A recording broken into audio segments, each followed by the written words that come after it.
साल 2026 का नौरोज़ दुनिया के लिए बहुत ही अहम होने जा रहा है। नौरोज़ क्या है, ये कब वाक़े होगा, नौरोज़ की रूहानी और नजूमी अहमियत क्या है, इस वक्त कौन सा अमल करना चाहिए, ये जानने के लिए ये वीडियो आखिर तक देखें।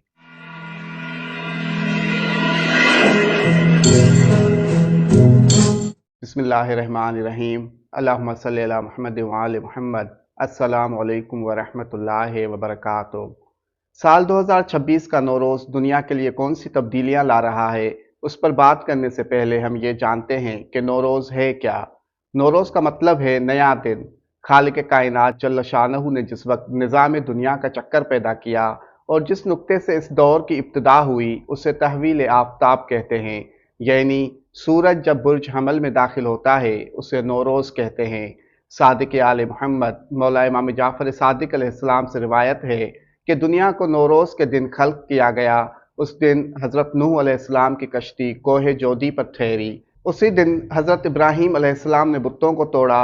उसी दिन मौला अली अलैहिस्सलातु वस्सलाम ने खवारिज पर फतेह पाई और उसी दिन हज्जतुल विदा से वापसी पर गदीर खुम का वाक़या पेश आया।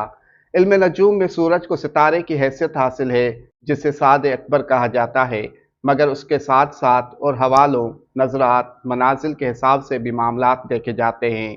बतौर ख़ास चाँद की पोजीशन भी मद्देनज़र रखी जाती है। साल 2026 का नौरोज़ इस लिहाज से भी बहुत अहमियत का हामिल है कि नौरोज़ के दिन नया चाँद भी होगा, जुम्मा का मुबारक दिन भी होगा और चाँद और सयारे ज़ोहरा की नज़दीकी मुलाकात भी होगी। यूनिवर्सल टाइम के मुताबिक जुम्मा 20 मार्च की सुपहर 2:45 पर शम्स बुर्ज हमल में दाखिल होगा। पाकिस्तानी टाइम जोन के मुताबिक ये वक्त जुम्मा का दिन गुजार कर रात 7:45 होगा। एहतियातन उस वक्त से 10 मिनट पहले तैयारी करके बैठ जाएं, इस्तग़फ़ार और दुआ का एहतमाम करें। अव्वल व आखिर 14 मरतबा दुरूद और 114 मरतबा सूरह इखलास पढ़कर दुआ मांगे। इंशाअल्लाह कबूलियत का शरफ नसीब होगा और किसी भी सफ़ेद रंग की चीज़ का सदका दें। अल्लाह पाक बहक़ मोहम्मद व आले मोहम्मद आप सबकी तमाम दुआएं अपनी बारगाह में मंजूर व मकबूल फरमाए। आमीन। वस्सलामु अलैना अला इबादिल्लाहि सालिहीन। वस्सलामु अलैकुम व रहमतुल्लाहि व बरकातुहू।